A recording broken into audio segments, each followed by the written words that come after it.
সত্যিটা চেপে রাখতে পারলেন না কমলিনীর শাশুড়ি। সৈনীর কথা বলে দিলেন আদালতে। এবার কোথায় পালাবে চন্দ্র?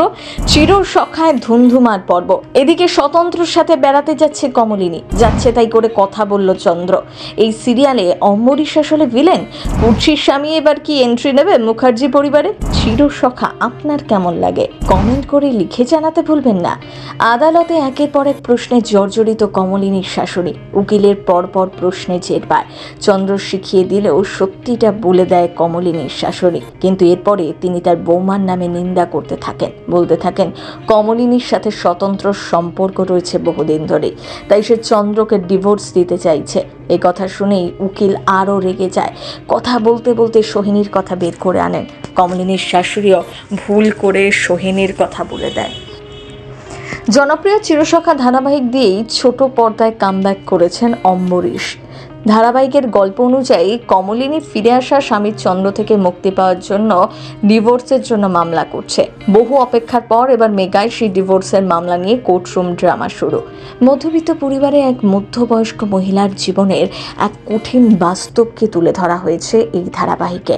শুরুর দিকে শুধু কমলিনী এবং স্বতন্ত্রর গাঢ় বন্ধুত্বের ছবি তুলে ধরা হলেও এই মুহূর্তে গল্পের মোড় পাল্টে গিয়েছে। কারণ 20 বছর পর বাড়ি ফিরে এসেছে কমলিনীর স্বামী চন্দ্র, যে মোটেও সুবিধের নয়। তার সাথে তার বউ মেয়েও হাজির বেশ কিছুদিন পর। যদিও তাদের টাকা দিয়ে বিদায় করেছে চন্দ্র, সত্যিটা চাপা দিতে চাইছে সে, কিন্তু কমলিনী তাকে ছেড়ে দেবে না। কোর্টে হবে আসল বিচার। চন্দ্র ফিরে আসার প্রথমে আনন্দ হলো, পরে পরিবারের সকলে বুঝতে পারেন চন্দ্রের আসল রূপ কি। প্রথম স্ত্রী এবং সন্তান থাকাকালীন তিনি ফের বিয়ে করেছিলেন, যে সম্পর্কের কথা এত বছর লুকিয়ে রেখেছিলেন। তবে চন্দ্র ফিরে আসায় বিন্দু মাত্র খুশি হননি কমলিনী। এসব টানাপোড়েনের মধ্যেই হঠাৎ কমলিনী মনে পড়ে যায় 20 বছর আগের সেই দিনের কথা, যেদিন বাড়ি ছাড়া হতে হয়েছিল। স্বামী চলে যাওয়ার পর বাড়িওয়ালা 3 সন্তান ও শাশুড়ি সহ বাড়ি থেকে বের করে দেয় কমলিনীকে। এক লহমায় আশ্রয়হীন হয়ে পড়েছিল গোটা পরিবার। বিপর্যয় সেই আঘাত এক মুহূর্তের জন্য কমলিনী ও তার গোটা পরিবারকে ছুঁতেই পারেনি, কারণ তাদের পাশে এসে দাঁড়িয়েছিল স্বতন্ত্র।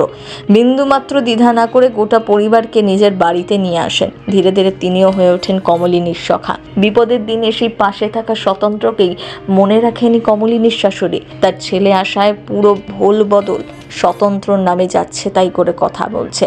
এবার সেটাই দেখার শেষ পর্যন্ত কার জয় হয় এই মামলায়। সেনা চক্র ব্যুরো।